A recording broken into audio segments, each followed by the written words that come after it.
La historia oscura de la mansión del terror, documental de terror.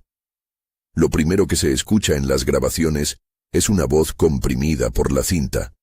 Una palabra apenas clara, repetida como si alguien la pronunciara a través de un muro de agua. Luego, un golpe seco contra madera. El audio corta.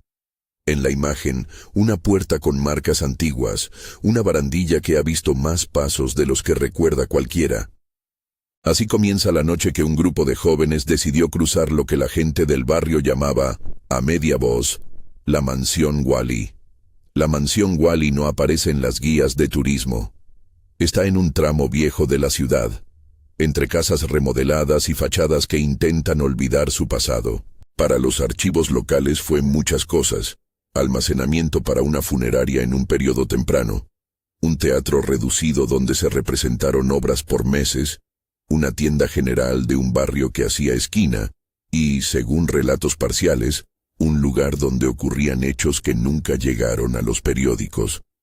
Algunas placas y carpetas institucionales que consultamos marcan fechas precisas, otras aparecen como indefinido en los registros preservados. Eso no es un descuido. Parte del misterio que envuelve la casa es la fragmentación de sus historias, el solapamiento de oficios, tragedias y rumores que nadie terminó de ordenar. Thomas Whaley, el nombre ligado a la construcción, figura en varios planos municipales. Según el historiador local que accedió a hablar con nosotros, Thomas fue comerciante y propietario que intentó transformar la casa en negocio y hogar. Era hombre de comunidad, dice, pero también un personaje reservado. Sus nombres aparecen en testamentos y en un par de actas que hablan de pérdidas tempranas en la familia. Esas pérdidas, y la manera en que la comunidad las recordó, se convirtieron con el tiempo en relatos que ya no distinguen entre hechos y leyenda. Violet Whaley, figura central en las historias orales, es la sombra que todo el edificio parece recitar en sus paredes. Su nombre aparece con frecuencia en las grabaciones que circulan en círculos paranormales y en las conversaciones de quienes evitaron la casa desde siempre. A la voz del historiador le sigue, entre cortes, una mujer joven que sostiene la llave de la mansión con una mezcla de incredulidad y cansancio. Penny. De ella partió la autorización, o la imprudencia según el que escucha, que permitió al grupo acceder una noche. Penny trabajaba como guía ocasional del lugar, conocía los rincones, las leyendas y las llaves que nadie más parecía tener. Se describía a sí misma como escéptica frente a lo oculto, y esa misma incredulidad aparece en los primeros minutos de sus grabaciones. Risas, chanzas, la comodidad de quienes se sienten seguros porque conocen una casa como la palma de la mano.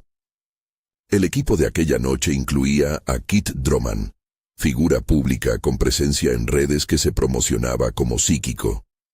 A Craig y Ray, amigos de la universidad aficionados a grabar pruebas para sus canales, y a Giselle y Vanessa, cuyas motivaciones iban desde la simple curiosidad hasta la posibilidad de protagonizar un contenido viral.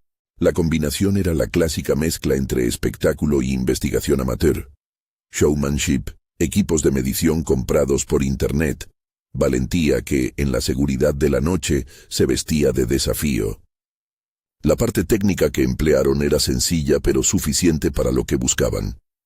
Detectores EMF para medir fluctuaciones de campo electromagnético, grabadoras de audio para capturar EVP, fenómenos de voz electrónica, y un termómetro láser para intentar detectar puntos fríos, o, como lo describen los investigadores de lo inexplicable, vórtices térmicos. Concentraciones localizadas de aire extremadamente frío que los equipos relacionan con la percepción de una presencia. Explicado con más cuidado por un investigador paranormal entrevistado para este documental. EMF mide cambios en campos eléctricos y magnéticos. No es prueba de lo sobrenatural por sí mismo, pero cuando coincide con una experiencia subjetiva, se convierte en un dato que merece atención. Los EVP son audios que, al ser limpiados, A veces revelan fragmentos que la gente identifica como palabras. Todo esto hay que tomarlo con cautela. Son herramientas, no veredictos. Esa precisión bibliográfica queda, por un momento, entre la distancia profesional del entrevistado y la imprudencia de quienes entraron a la noche sin protocolizar verdaderamente la investigación.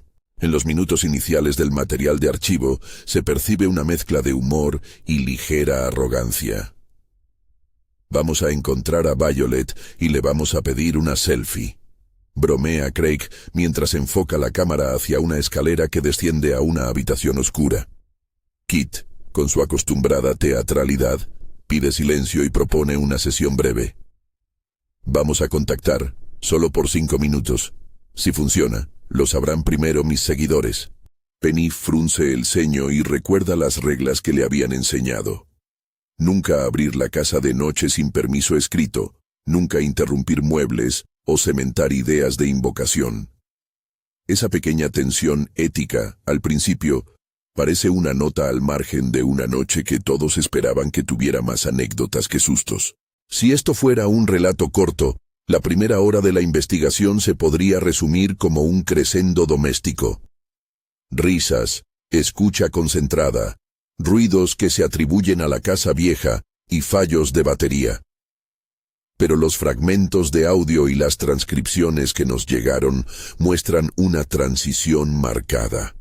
La burla cae, el silencio se impone y en el silencio se percibe algo que los equipos registran como anómalo. El primer signo visible en el archivo es pequeño, cotidiano y perturbador por su simplicidad. Un vaso en la mesa del comedor que, según la cámara fija, se mueve sin contacto. No es un vuelo épico ni un salto hacia el techo. Es un desplazamiento sutil, una oscilación que culmina en un sonido amortiguado contra la madera. Los jóvenes reaccionan con la sorpresa típica de quienes están dentro de una historia que esperan contar. Risas nerviosas, acusaciones de broma, petición de que alguien vuelva a reproducir la escena. En la grabación se escucha a Ray decir, ¿lo viste? Eso no lo hice yo. Y a continuación, un fragmento de audio que, tras su posterior limpieza y análisis, muchos oyentes identificaron como una sílaba. Vio. Más tarde, cuando los técnicos limpiaron la pista con filtros, esa sílaba se amplificó hasta convertirse en una palabra que varios testigos identificaron como Violet. Presentamos ese EVP con las advertencias del caso. Es una pieza de audio sujeta a interpretación y a la percepción. Hay quien lo considera claro. Hay quien apunta a la pareidolia auditiva, fenómeno por el cual el cerebro construye sentido en ruido. La sensación en la mansión cambió después de ese movimiento del vaso. Penny, que al principio era la más segura, empezó a hablar de presencias que había sentido de niña cuando acompañaba a su abuelo a limpiar la casa. Lo contó de forma pausada, casi avergonzada. Nunca entré de noche, pero hay un cuarto que me daba escalofrío incluso de día. La cámara registra su rostro al pronunciarlo. La luz de la linterna acentúa las ojeras y las marcas en la madera. Kit toma nota, ya no tanto para su espectáculo, sino con una mirada más concentrada. La cámara de Craig, temblorosa, vuelve a enfocar el detector EMF que, por primera vez en la noche, marca un salto. Un experto en psicología social que consultamos explicaría más tarde que los grupos, cuando comparten una expectativa, aquí, la posibilidad de lo paranormal, tienden a amplificar señales insignificantes hasta convertirlas en evidencia. No es conspiración, dice, es dinámica de grupo. La atención compartida y la sugestión crean un marco donde cada ruido es reinterpretado para encajar con la narrativa. Esa lectura ayuda a entender la escena. La casa responde a la expectativa. O quizá la expectativa responde a la casa. Esa ambigüedad es precisamente el hueso del relato. Mientras tanto, la grabadora de audio capta un susurro que, al principio, nadie parece escuchar. Es un sonido bajo, fragmentado por el tono de la cinta. Es. Y luego silencio. Craig reproduce el clip en la cámara y lo deja correr en bucle. ¿Escuchas eso?, pregunta. Vanessa, cuyo humor se había mantenido en el borde de la broma, ahora dice apenas audible: dijo mi nombre, o eso quiero creer. Los nombres empiezan a circular. El oyente del archivo se siente obligatoriamente más atento. La casa, que hasta entonces era un set pintoresco, adopta la textura de un cuerpo que guarda memoria. La investigación se traslada a la zona que los jóvenes llaman el cuarto del piano. La palabra aparece con frecuencia en los relatos antiguos sobre la mansión, un piano que sonaba a horas intempestivas, una comitiva de vecinos que hablaban de melodías que nadie tocase. Hoy, el piano está cubierto por una sábana amarillenta. En el arreglo lumínico se recortan sombras que parecen moverse con una lentitud extraña. Kit, con voz baja, propone una sesión breve de comunicación sonora. Coloca una grabadora frente al mueble, proyecta una luz tenue hacia las teclas y pide silencio. Los minutos siguientes son audibles en la cinta con una densidad que hace difícil sostener la postura de incredulidad. Respiraciones profundas, el crujido de la losa, la risa contenida de alguien que quiere reaccionar con normalidad. Entonces un sonido claro, un golpe puntual en una tecla cubierta. No hay mano visible, no hay empuje. Craig lo señala. No toqué. La grabación recoge ese golpe, y a continuación, un murmullo que la limpieza posterior volvió a asociar con una sílaba. Bio. La repetición hace que el nombre circule en la sala como un objeto compartido. Algunos notaron otra presencia en la pista. Un intercambio entre dos frecuencias que parecían imitar una voz humana a la distancia. Kit, a pesar de su perfil mediático, toma notas. La cámara se acerca a la cara de Vanessa. Su expresión se endurece, como si algo interpusiera un vidrio frío entre ella y el grupo. En la narración oral del vecindario, figura otro personaje que reaparece en estas grabaciones. Yankee Jim, identificado también como Santiago en documentos fragmentarios. El apelativo refleja la mezcla cultural del barrio. La leyenda cuenta que, en un descampado cercano, un hombre que respondía al apodo tuvo una muerte trágica, y que desde entonces su nombre quedó asociado a la casa. En algunas grabaciones de la noche se perciben palabras que gente experta en el repertorio local reconoce como santos, o pronunciaciones propias del lunfardo de la ciudad. Santiago suena con un tono que el audio transforma en algo oscuro. No hay documento público que confirme la relación explícita entre Yankee Jim y la mansión Whaley. Los registros son parciales y, por eso, muchos apuntes en los archivos quedan marcados como indefinido.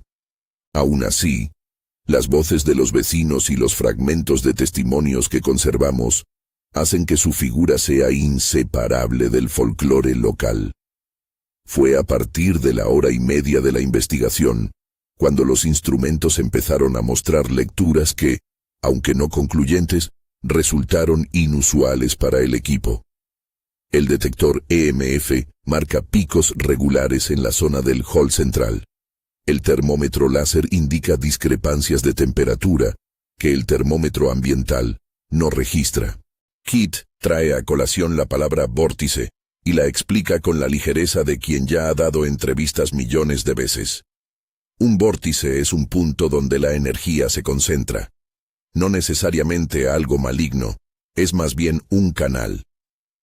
La explicación, en boca de quien busca espectáculo, suena práctica pero insuficiente. Un investigador consultado por nosotros, sin adherir a la palabra canal, en términos místicos, confirmó que hay zonas en casas antiguas donde la ventilación mal dispuesta y las corrientes cruzadas generan puntos de frío que se sienten como presencias. La diferencia entre esa explicación y la de Kit radica en la interpretación. Para algunos, correlación; para otros, evidencia. En ese momento, y bajo la presión de la noche que avanzaba como un animal tranquilo, Sucedió lo que nadie esperaba. La cámara situada en la escalera que conducía al segundo piso registró la escena con la crudeza de su ángulo fijo. Giselle subía riendo, con el celular en la mano para transmitir en vivo a un reducido grupo de seguidores. Vanessa la seguía a pocos pasos. No hubo preámbulos cinematográficos. La grabación captura primero un gesto de Giselle, la mano que se apoya en la barandilla, la broma de alguien que intenta sacarle una foto. Luego, un sonido sordo, seguido por un desorden de voces. En el archivo se oye a Craig gritar, «¡Giselle!», y el ruido de un cuerpo que golpea una superficie. La cámara tembló, y durante segundos, la imagen se tornó borrosa. Parte del material quedó con interferencia. La narración de los presentes después, en entrevistas separadas, muestra fisuras en la memoria. Tiempos desacordados, la sensación de que aquello duró una eternidad y al mismo tiempo un parpadeo. La caída de Giselle fue un quiebre en la noche. Es importante repetirlo con claridad. En los registros no hay detalle gráfico, no hay un relato médico aquí. Lo que hay es un hecho que cambia la dinámica del grupo de manera irreversible. Penny, cuya voz había sido la del escepticismo, se lanzó hacia la escalera con la llave aún colgando de su mano. Vanessa, al llegar, no lloró de inmediato.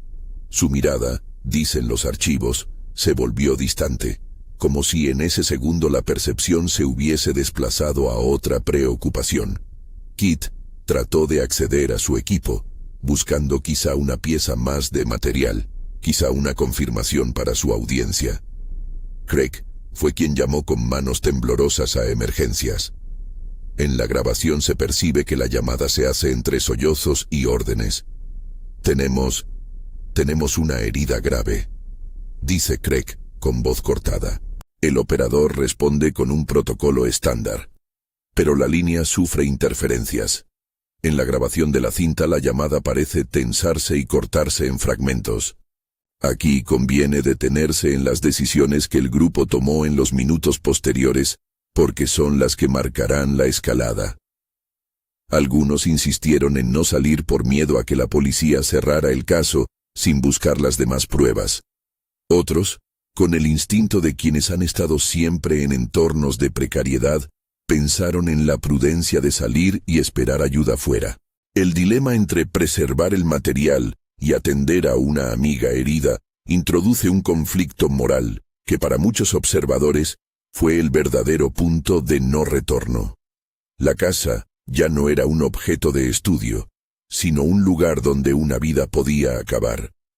La tensión entre el deseo de evidencia y la obligación de auxilio se hizo entonces insoportable. Entre gritos y órdenes, alguien en la grabación susurra, «No me mires así».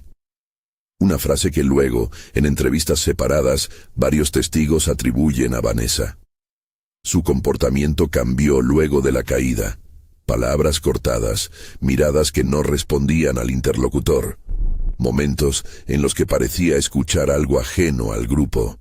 Esos fragmentos, que en la cinta aparecen como microeventos, serán claves para la interpretación posterior de lo que algunos llamaron posesión y otros, más cautelosos, calificaron de trastorno de estrés agudo o reacción disociativa. Los expertos que consultamos se negaron a diagnosticar a alguien sin expediente médico. No podemos convertir material de archivo en certificado clínico, dijo la psicóloga forense que revisó parte del material. Al mismo tiempo, aceptó que la conducta de Vanessa en los minutos posteriores, según la cinta, presentaba signos de desorientación que justificaban una intervención inmediata. La grabadora sigue funcionando mientras la casa parece escuchar. Un susurro aislado, captado en el pasillo, contiene la reiteración de una palabra que el grupo había oído antes. Violet. Nadie en la grabación la pronuncia de forma intencional. Craig repite la palabra en un intento de verificar. La cámara enfoca a Vanessa y su semblante se contrae. Ella está aquí, dice con una voz que parece pertenecer a otro registro. Esa línea, que los foros de Internet señalaron horas después como la primera manifestación de dominio, aparece en bruto en nuestras cintas. Insistimos, no es prueba científica.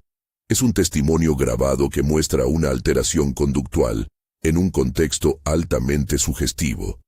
Antes de que llegara la ambulancia, y la llegada es un episodio que desarrollaremos con detalle en la siguiente sección, la noche de la mansión Wally tenía ya suficientes elementos para dividir a la comunidad.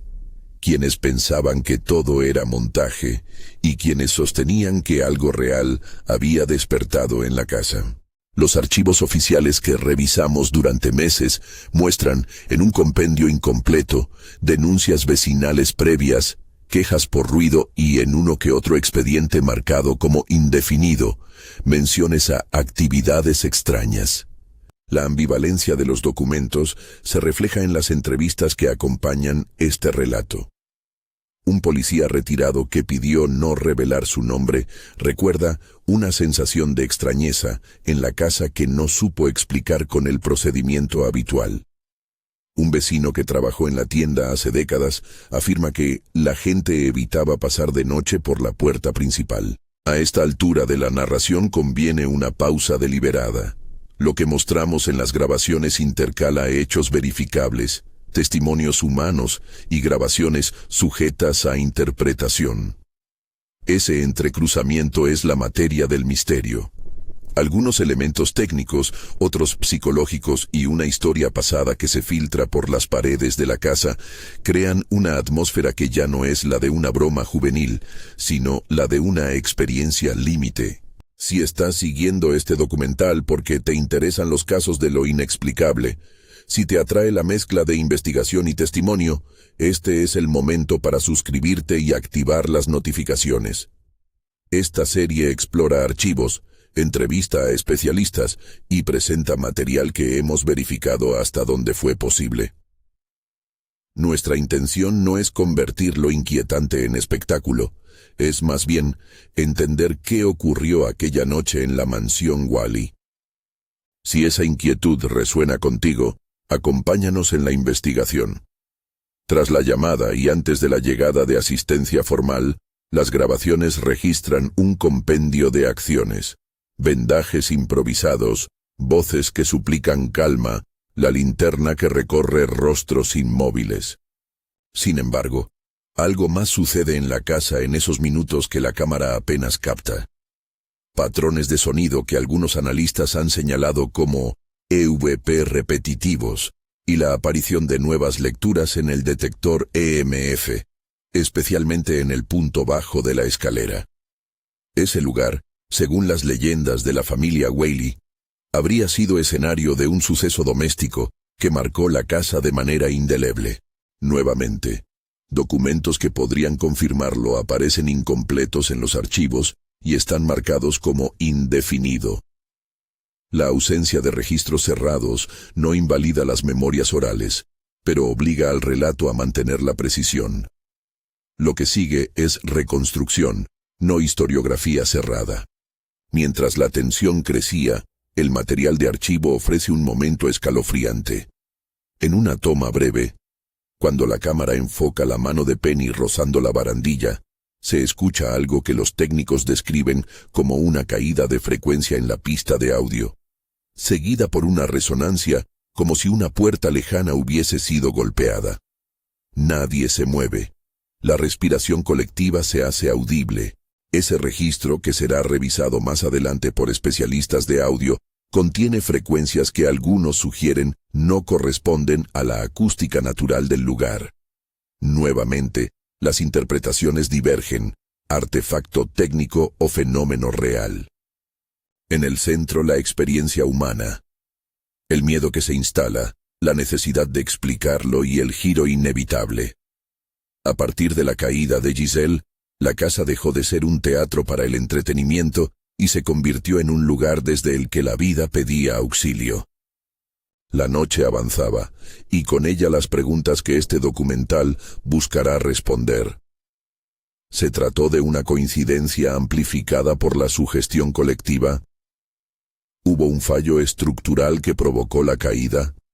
¿Qué papel jugaron las leyendas históricas de Violet y Yankee Jim en la interpretación de los hechos?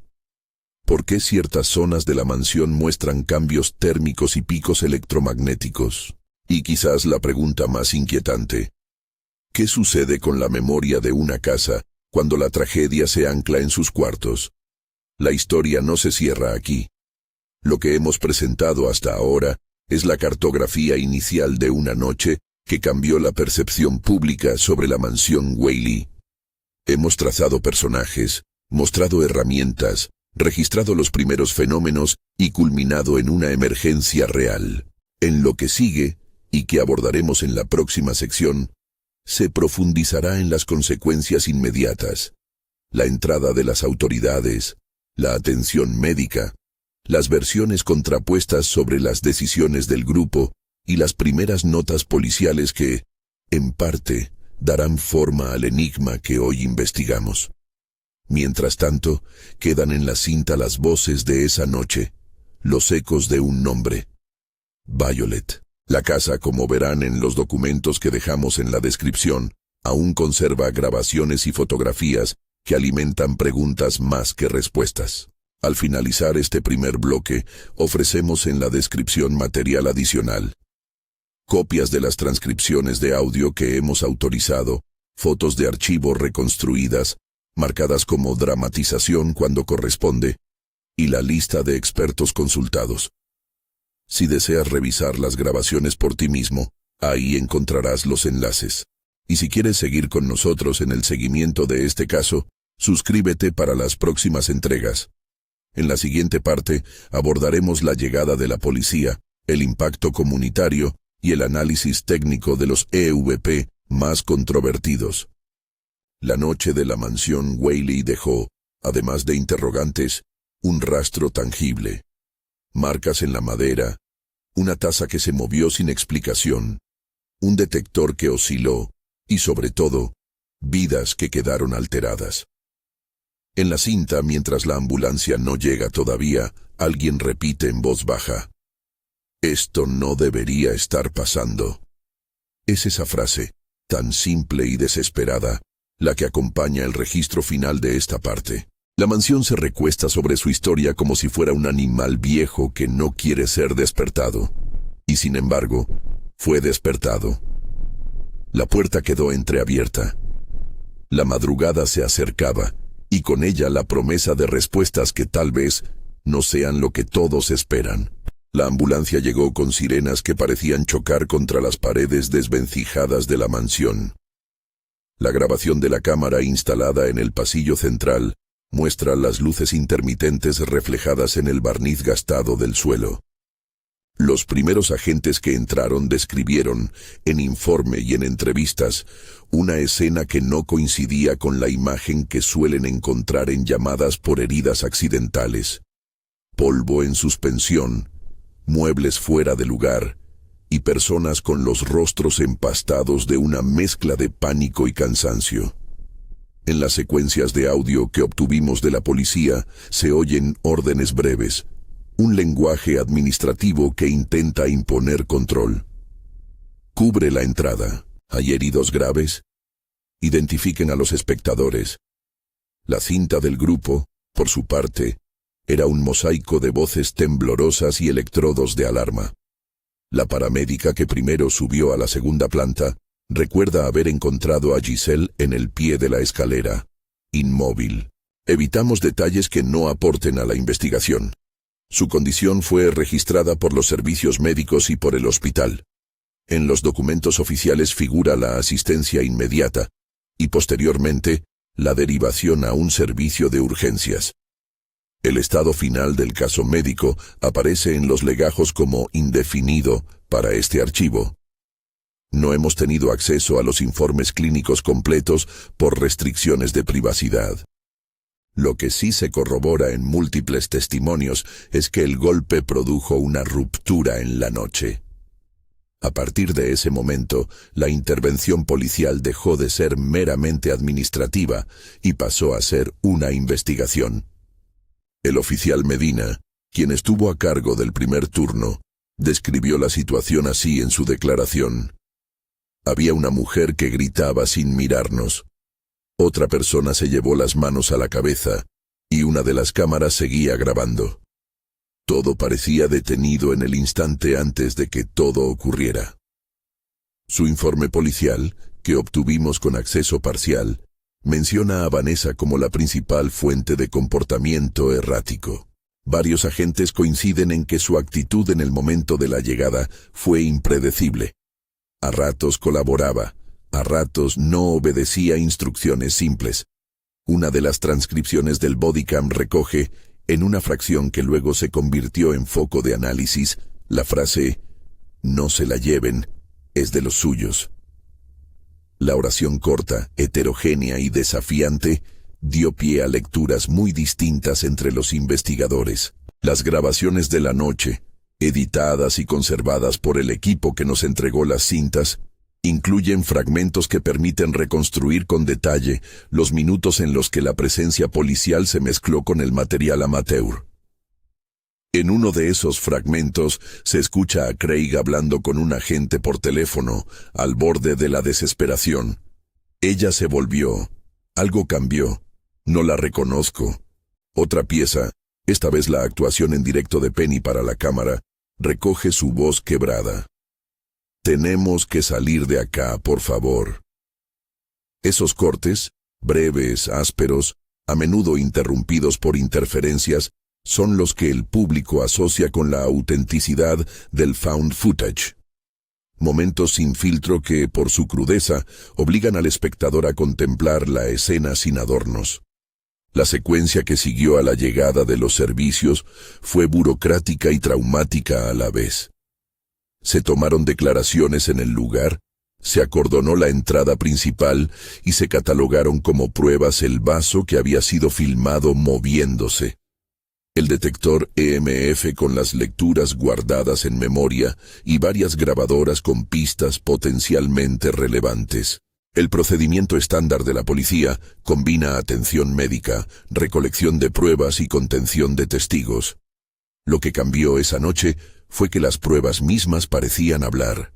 Un audio enviado por los agentes al laboratorio forense municipal contenía un fragmento que, tras limpieza técnica, mostró una vocalización que varios técnicos y vecinos identificaron como el nombre Violet. La reelaboración hizo que el clip circulara en foros y canales. Unos lo llamaron prueba, otros ilusión auditiva. El laboratorio selló el cassette con una nota. Evidencia acústica con contenido susceptible de interpretación. Requiere análisis independiente. A la fecha, el dictamen final aparece como indefinido en los registros públicos. Lo que los agentes encontraron más difícil de registrar con procedimientos fue la conducta de Vanessa. Testimonios que recogimos por separado cuentan episodios en los que, durante la noche, ella parecía hablar con interlocutores invisibles, imitaba voces extrañas y realizó gestos que los presentes describieron como si alguien más moviera su cuerpo. En una de las grabaciones de la cámara fija del comedor se aprecia a Vanessa levantarse lentamente, avanzar hacia un armario cerrado y, sin tocar la cerradura, decir con voz que cambió de tono en menos de un segundo: «Está aquí. Llévatelos». La frase se reproduce en señalética en varios documentos como clave interpretativa. La casa, según esa lectura, no solo guardaba memoria, sino que actuaba sobre los cuerpos de quienes la invadieran. Las hipótesis que circularon en los días siguientes fueron múltiples. Por un lado, hubo quienes defendieron la explicación psicológica, una reacción de estrés masivo, intoxicación por inhalación de sustancias derivadas del edificio antiguo, o una respuesta colectiva a la expectativa de lo paranormal. Por otro lado, la corriente de quienes atendieron las señales acústicas y térmicas habló de vórtices energéticos y de episodios repetidos que, en el imaginario del barrio, se parecían a patrones ya conocidos. Para profundizar, entrevistamos a varios especialistas. La doctora Elena Márquez, psicóloga forense, matizó el fenómeno. Las situaciones de alta tensión y amenaza pueden producir reacciones disociativas. No es raro que el lenguaje se fragmente. La persona puede adoptar voces o identidades parciales como mecanismo de defensa. Eso explicaría ciertos comportamientos, pero no resuelve la pregunta de por qué los detectores EMF registraron anomalías en momentos precisos. Sus palabras fueron acompañadas por las del ingeniero acústico Lucía Ortega, que estudia la manipulación y el análisis de grabaciones. Los EVP son, prima facie, fenómenos de interpretación. La limpieza de audio permite aislar frecuencias y realzar consonantes que antes eran ruido. Pero eso no crea palabras de la nada. El oído humano busca patrones.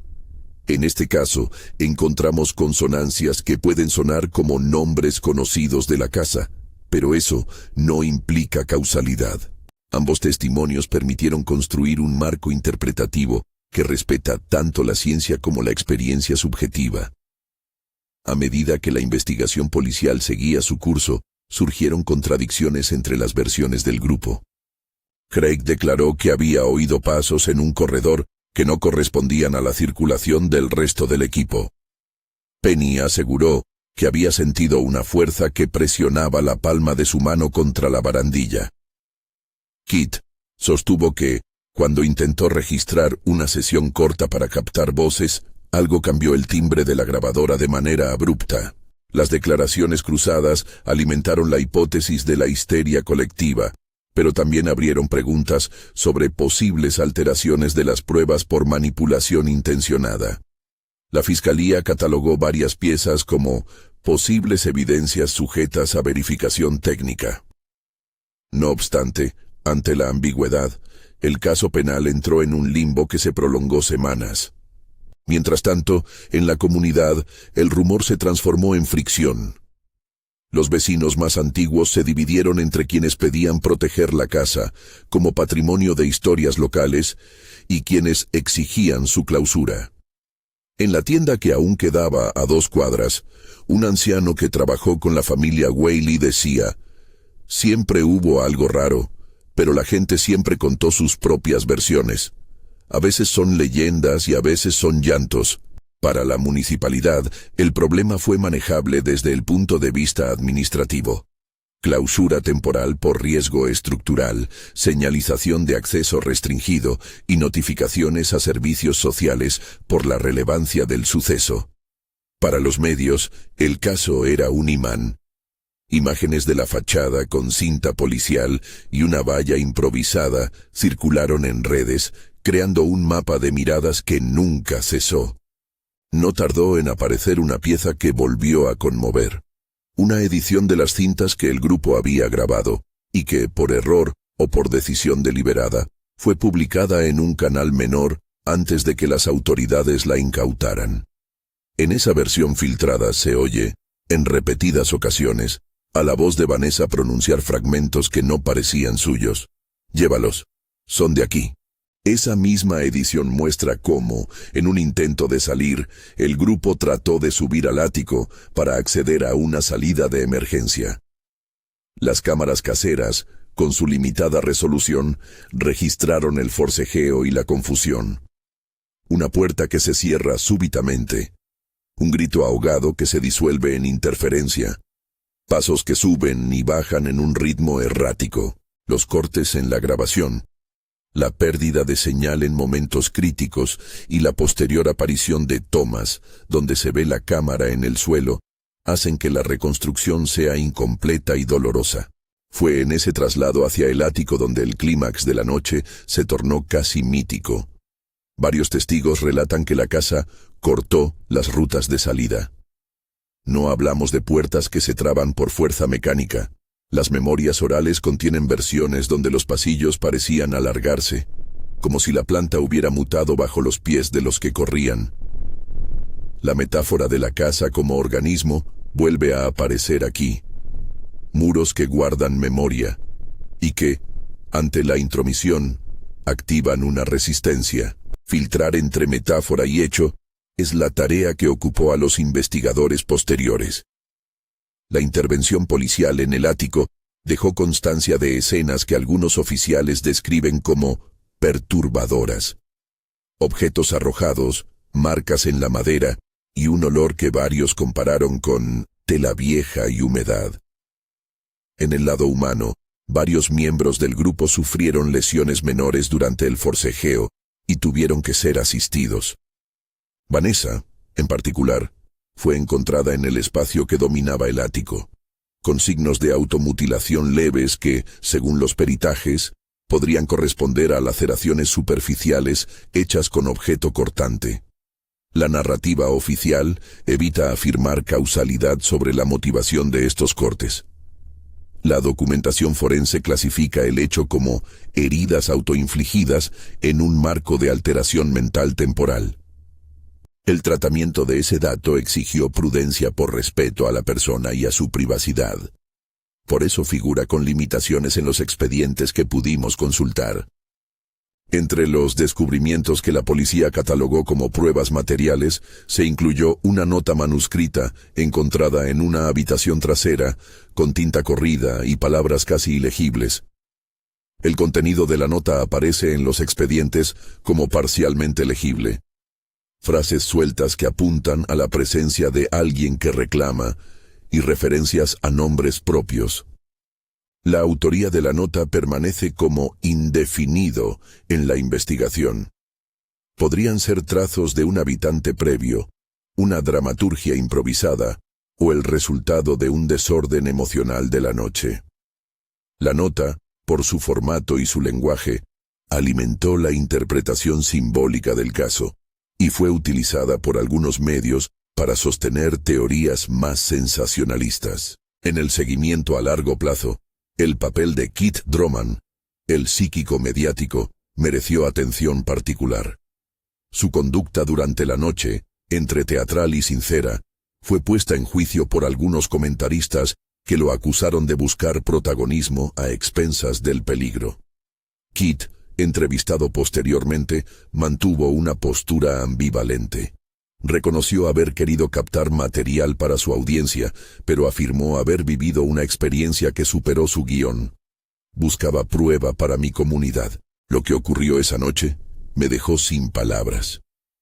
Esa declaración, combinada con registros de su actividad en redes antes del incidente, fue usada en debates sobre ética en la divulgación de fenómenos paranormales.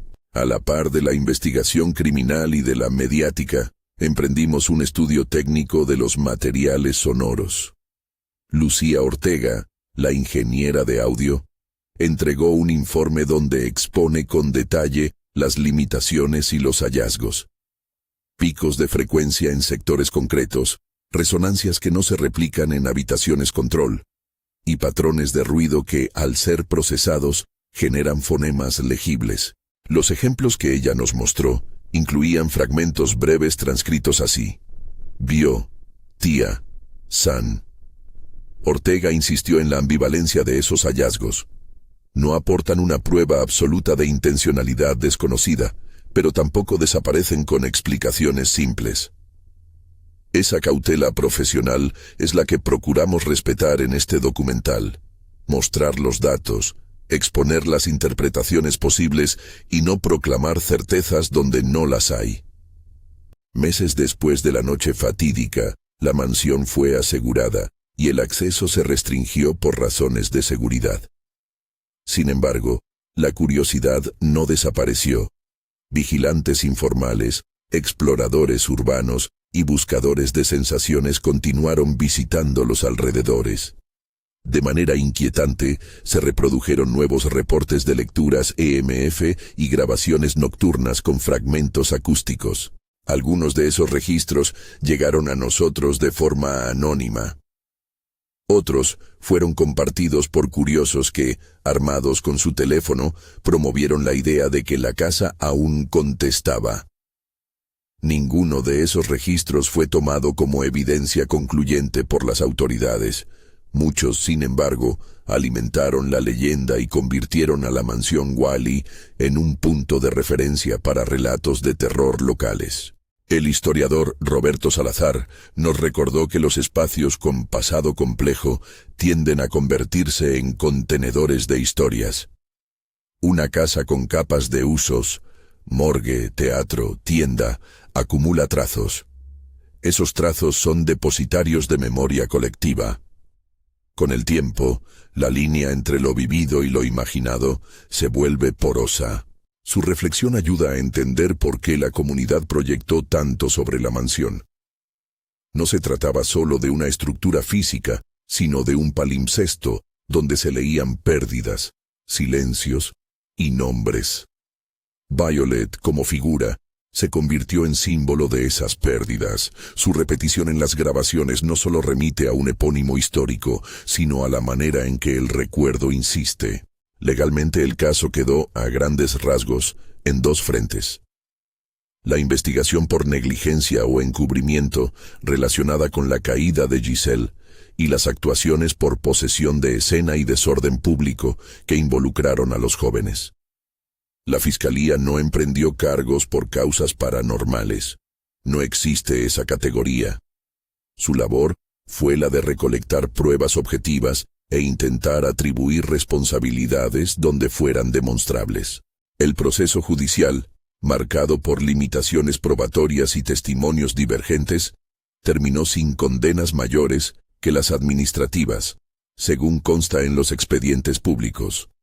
Multas por ingreso no autorizado al inmueble y notificaciones por riesgo estructural.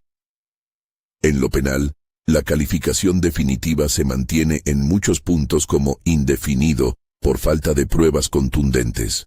En lo social, la noche de la mansión Whaley dejó una huella que se expresó en prácticas concretas. Un círculo vecinal de seguridad, mayor control sobre propiedades abandonadas y una discusión municipal sobre el manejo de edificios con riesgos. Ese debate público, aunque menos espectacular que los titulares, quizás sea la consecuencia que más incidencia tendrá en futuros episodios similares. Prevenir intentos de investigación nocturna por parte de aficionados es una lección que autoridades y comunidades consideraron prioritaria. El archivo audiovisual que nos fue entregado para este documental incluye, además de las grabaciones de la noche, entrevistas de seguimiento realizadas a los protagonistas meses más tarde. En una de ellas, Penny habla con la voz de quien ha procesado el trauma. Abrí la casa para que la gente conociera la historia. No imaginé que me tocaría ser testigo de algo así. Desde esa noche, no duermo igual. Kit, por su parte, quien perdió gran parte de su audiencia luego del incidente, ensayó una reflexión pública. No se me ocurre una explicación única. Solo sé que algo cambió. Eso me obliga a repensar mi relación con lo que busco.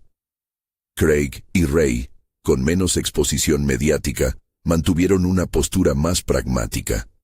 Rehacer su vida y aprender de un error que concluyeron ocurrió por subestimar el peligro. La figura de Vanessa merece una mención especial por las implicaciones éticas que su caso conlleva. Por respeto a su privacidad y en atención a las restricciones legales, no reproducimos aquí material clínico ni detalles sensibles que no estén en el dominio público. Lo que sí podemos señalar es que su comportamiento y sus heridas originaron un debate sobre cómo tratar casos de personas que, en situaciones extremas, pueden actuar de maneras aparentemente irracionales. Ese debate toca cuestiones de salud mental, de responsabilidad social y de la línea que separa el entretenimiento del riesgo compartido. En el ámbito técnico y académico, el caso de la mansión Whaley ha sido materia de consulta. Un investigador en fenómenos anómalos nos dijo: casos como este nos obligan a mejorar protocolos, mejores cadenas de custodia para grabaciones, procedimientos para medir condiciones ambientales y, sobre todo, un enfoque interdisciplinario.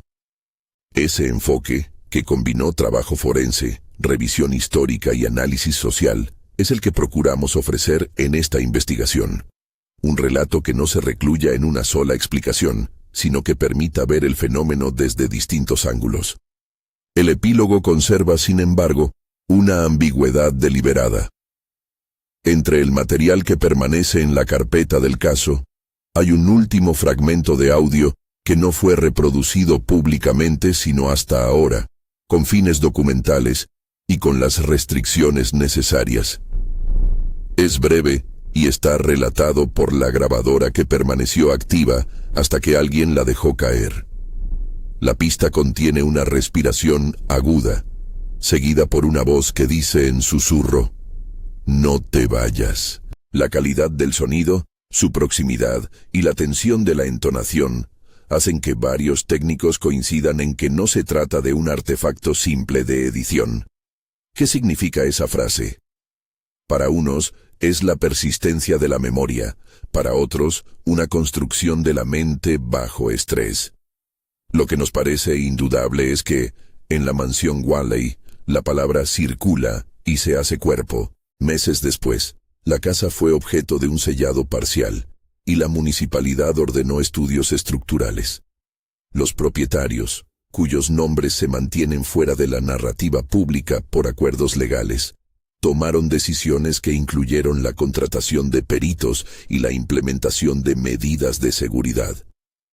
La comunidad, por su parte, instaló un pequeño memorial improvisado en la acera. Flores, notas y una placa hecha por vecinos que rezaba algo así como: «Aquí se recuerdan historias que duelen». El memorial fue retirado tiempo después por razones administrativas, pero las fotografías que se tomaron de él siguen circulando.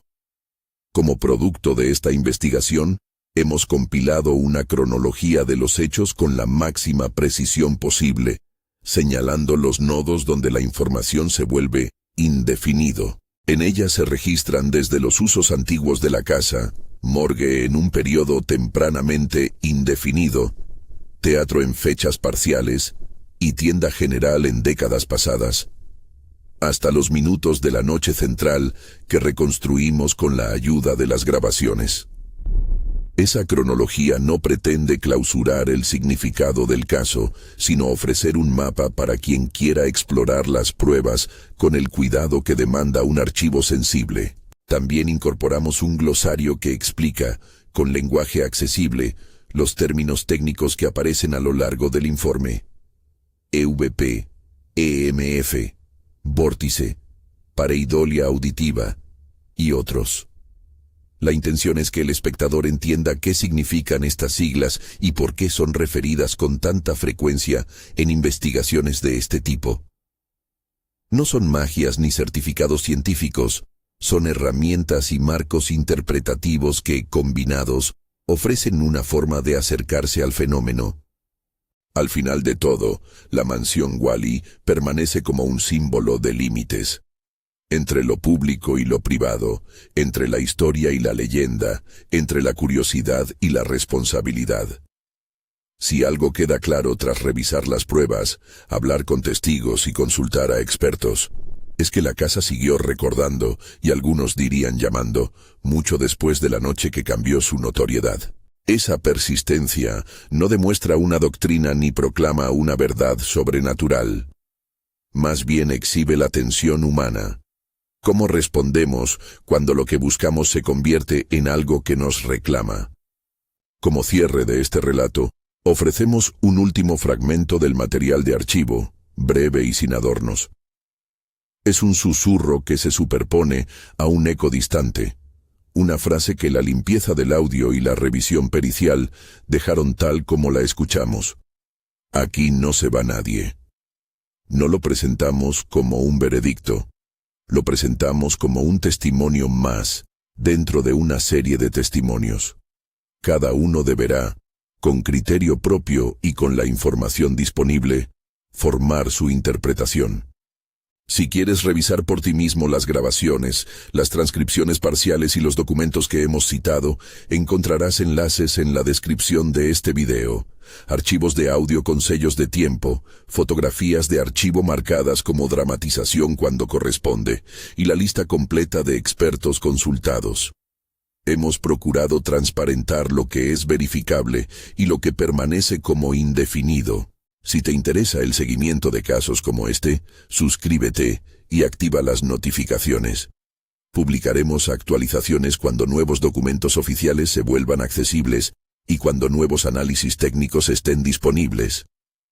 La mansión Whalley sigue allí, con sus ventanas oscuras y su frente marcada por el tiempo. Para algunos es una casa que aún guarda nombres. Para otros, un conjunto de historias que la comunidad cuenta a medio siglo de distancia. Lo que no podemos negar es que la noche que aquí reconstruimos dejó huellas. En las maderas, en las cintas y en las vidas de quienes aquella vez cruzaron su umbral. Y en el registro final, que usted puede escuchar a continuación, resuena un nombre más, apenas murmurante, que vuelve a plantear una pregunta abierta. ¿A quién pertenecen las casas cuando las habitan las historias?